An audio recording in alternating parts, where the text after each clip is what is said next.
mana ke di mana tu kena tengok Facebook Ustazah Siti Nurmahiyah Mahmud. Ustazah mungkin nak cerita tentang kurus. Ustazah nak cerita kena ada masa bersama, kena cuti bersama. Nabi buat. Nabi ada undi. Isteri mana yang ikut Nabi musafir? Nabi buat giliran. Tuan-tuan kena buat giliran juga ke? Dekat Singapura mama yang tahu yang ada satu. Dia macam takut. Kurang. Oh, kurang. Dia berapa? Satu, alhamdulillah cukup Ustazah. Sampai bila tu? Sampai bila-bila Ustazah. Isinya mendengar di belakang sana. Saya pasti senyum. Saya senyum Ustazah. Baik, maknanya kita kena ada masa cuti bersama. Sebab bila kita bercuti, kita ada masa untuk kita tinggalkan sekejap beban kerja, fokus untuk isteri, fokus untuk family, fokus untuk suami, fokus untuk keluarga. Ini di antara tips untuk menyemarakkan hubungan suami isteri yang sibuk bekerja mencari rezeki yang halal. Alhamdulillah, memang satu situasi yang selalunya terjadi dalam rumah Ustazah. Lihat kerana suami dan juga isteri. Memang mikrofon tak kasi saya berbual. Minta maaf Ustazah, agak sedikit perlakan. Baik, satu situasi yang mana kalau kita nak siap pergi majlis orang kahwin ke majlis nak keluar dan sebagainya, suami bangun tidur, relax, orang kena masuk bilik air, mandi, keluar, isteri kalau kau nak betulkan anak, nak masak, nak buat breakfast dan sebagainya. Lepas tu suami dah siap tengok isteri, belum siap lagi. Jadi bila saya terbaca salah satu kartun yang tertera di Facebook ini, buat saya tersedar. Memang agung seorang ibu, pengorbanan seorang ibu berbanding kepada seorang ayah. Disebabkan itu, ya, Rasulullah SAW selalunya menasihati bahawasanya orang yang selalu kita kena baik adalah seorang ibu. Lepas tu baru ayah. 3 kali disebut ibu. Mesti ada sesuatu yang cukup luar biasa yang ada pada ibu. Bagi mereka yang berada di sini yang tiada lagi ibu ataupun ayah, ayo sama-sama kita sempat untuk berikan Al-Fatihah, sedekahkan Al-Fatihah kepada ibu dan ayah. Ila hadratin Nabi Mustafa Rasulullah sallallahu alaihi wasallam, ila arwah wa arwah Al-Fatihah.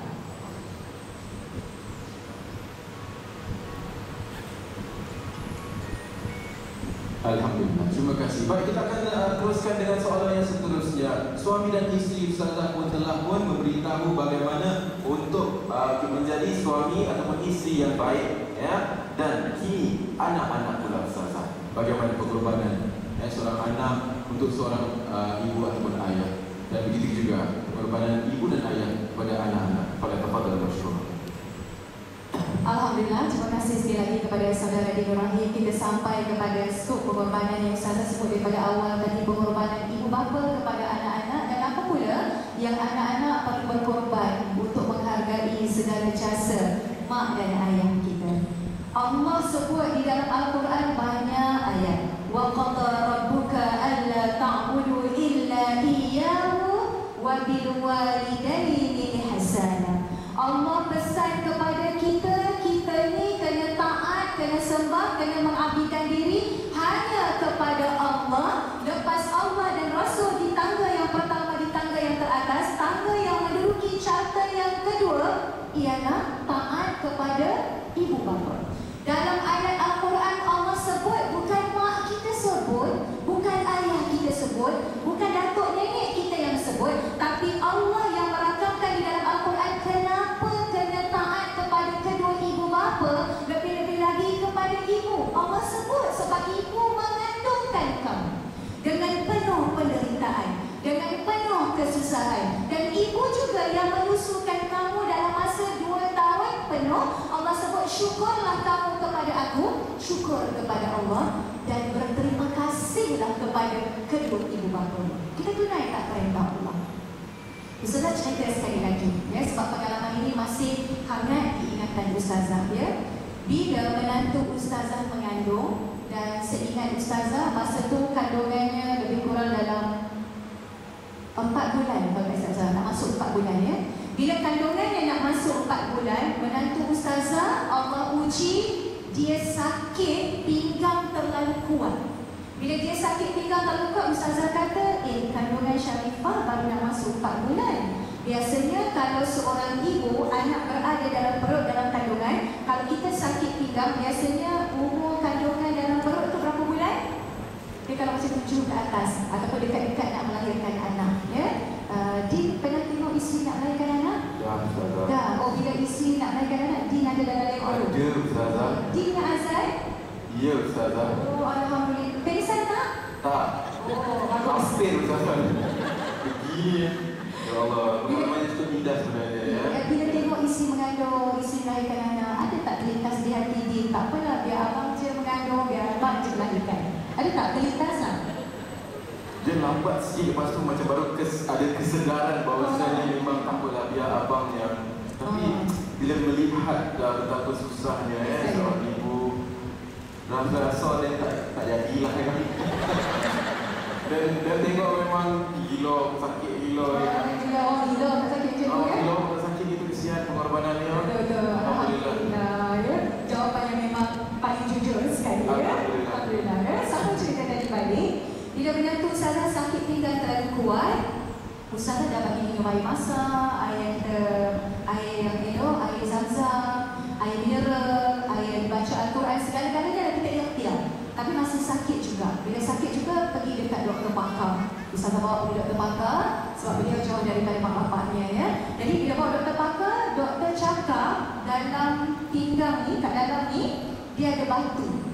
Dan batu tu kena buang. Ada 3 doktor pakar jumpa ustazah. Ceritalah macam mana kedudukan baby okey, tak ada masalah ya. Tapi batu tu ada dekat tepi baby. Batu kecil ada tepi baby dan batu tu kena buang.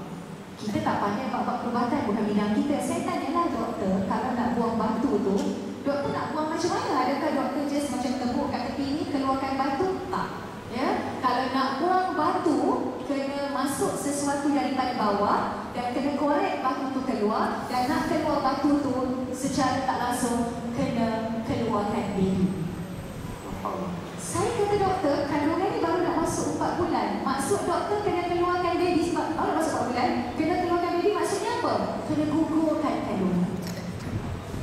Saya cakap dekat menantu saya tak bagi tahu pendirian seorang nenek ni macam mana. Ustazah bagi tahu Sharifah macam mana sebab dia menanggung sakit kan. Dia yang sakit. Sharifah macam mana? Menantu ustazah meninggiskan air mata. Kata menantu ustazah, dia rela menanggung kesakitan demi seorang anak. Ibu sanggup menempuh apa saja kesakitan nak menyelamatkan anak. Dan ustazah bagi tahu kat menantu ustazah, mama nak Sharifah macam tu. Ya, Sharifah sanggup ke tahan sakit sebab doktor kata kalau tak nak buang tak apa. Tapi kena tunggu lagi 5 bulan. Sanggup ke Sharifah tahan sakit sebab bagi mama tak nak gugurkan baby ni. Mama nak Sharifah teruskan kandungan ni sebab ini adalah rezeki daripada Allah. Nak dapat rezeki, nak dapat anak yang hebat pasti akan diuji oleh Allah. Menantu ustazah sekali lagi menitiskan air mata biar apa pun yang berlaku, beliau tetap akan mempertahankan kandungannya, anaknya, tak nak gugurkan anak dan sanggup sakit. Dan alhamdulillah ada nurse dekat situ yang bagi tips dekat ustazah. Ustazah jangan susah hati. Ustazah balik rumah, ustazah masak air bagi banyak-banyak, minumlah air bagi banyak-banyak, makan dengan bagi sekali. Dan ustaz pun buat air, ustaz ada belajar ilmu perubatan Islam, ustaz pun buat dan sebagainya. Alhamdulillah, berkat pengorbanan seorang ibu, anak pun selamat, ibu pun selamat. Dan sambung lagi cerita sebab ustazah yang jaga menantu dengan baby ni. Jadi ustazah tengok sendiri kesukaran seorang ibu tu macam mana. Mungkin ustazah dah lupa sebab anak dah besar-besar. Dah 26, dah 25, 22, yang bongsu pun dah 18 tahun.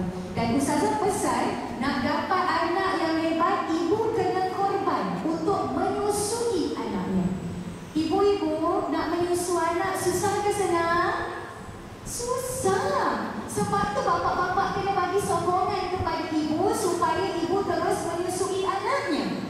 Bapak-bapak kena bagi sokongan. Sebab apa? Allah sebut dalam Al-Quran, susu anak 2 tahun ni memang sukar. Sebab apa sukar? Sebab ibu kan masih sakit, belum hilang lagi sakit melahirkan anak. Tiba-tiba kena bangun 2 pagi, 4 pagi kena menyusukan anak. Menantu ustazah menangis teresak-esak, dia cakap dia sakit bila menyusu anak dia.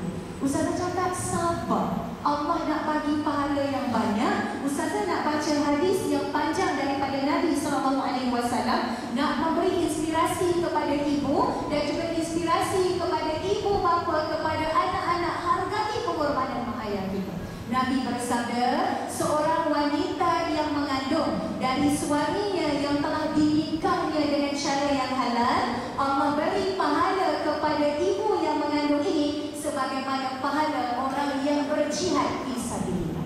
Maknanya ibu-ibu yang mengandung dapat pahala berjihad fisabilillah. Yang seterusnya kata Nabi, apabila ibu itu merasakan sakit, nak bersalin, nak melahirkan anak, pahalanya banyak sekali sehingga manusia tidak boleh menghitung. Maknanya bila sampai waktu nak melahirkan anak sakit atau nak cerita.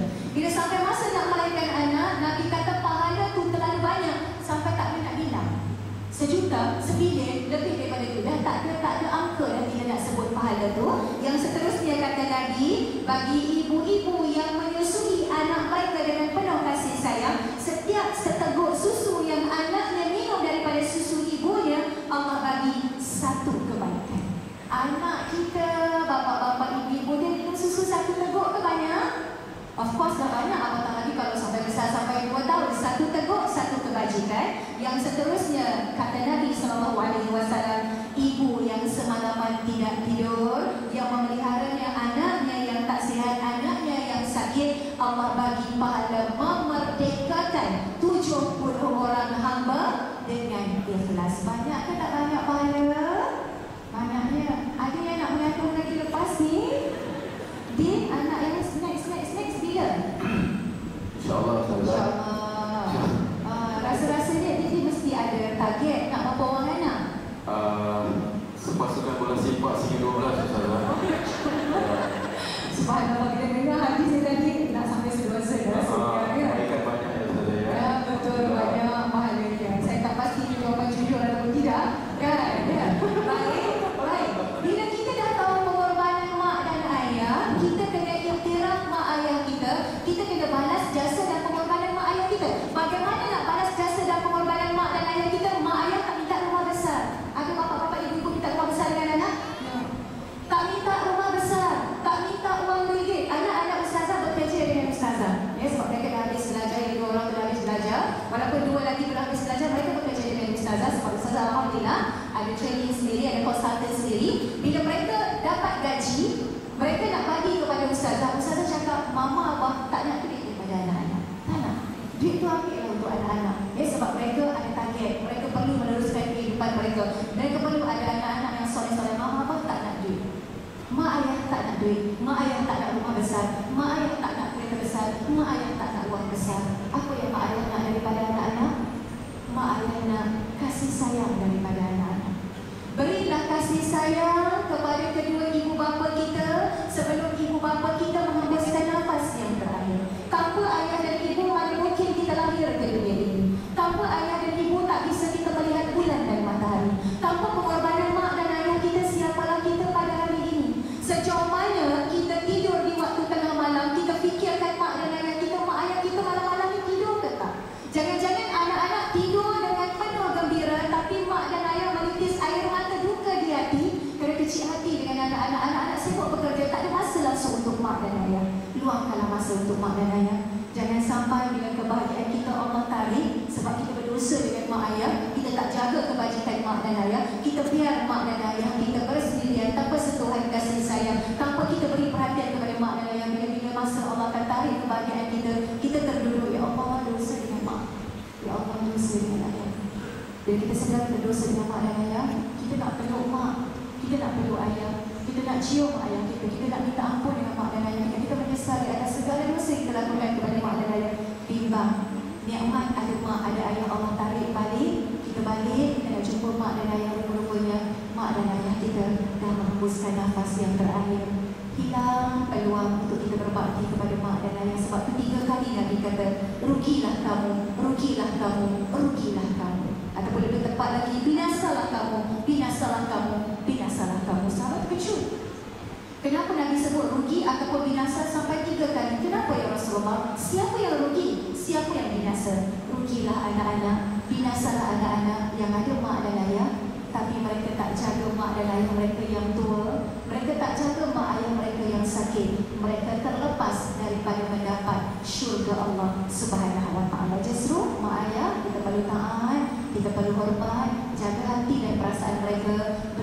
kasih sayang kepada mak dan ayah sementara. Mereka masih ada. Seperti mana kita layan mak ayah kita, macam itu juga nanti anak-anak akan layan kita. Wallahualam. Subhanallah. Tenang ya, kita Salman kalau kita dapat mendengar perbicaraan daripada yang berbahagia Ustazah. Baik, saudara-saudara yang saya muliakan, sebelum diberikan masa sedikit kerana pegawai masjid untuk Masjid Al-Mujahidin akan jalankan tabung dan sama-sama kita berinfak ataupun bersedekah demi untuk jalan yang diridai Allah SWT. Dan kami doakan bagi mereka yang telah menderma, mendoakan agar panjangkan umur mereka, murahkan rezeki mereka, dan ya jadikanlah mereka bersama-sama golongan orang-orang para salih, para anbiya, ya insyaallah, amin ya rabbal alamin. Contohkan saya seorang yang menjadi miskin disebabkan sedekah. Ada tak orang miskin, orang tu jatuh miskin disebabkan dia banyak sangat bersedekah? Ada tak? Tak ada kan? Jadi sekali lagi ini merupakan satu janji yang mana Allah SWT tidak akan mengampunkan golongan orang yang bersedekah. Alhamdulillah. Ustazah, kita boleh teruskan? Boleh ya, alhamdulillah. Baik, kita akan teruskan dengan soalan round kita yang terakhir ini.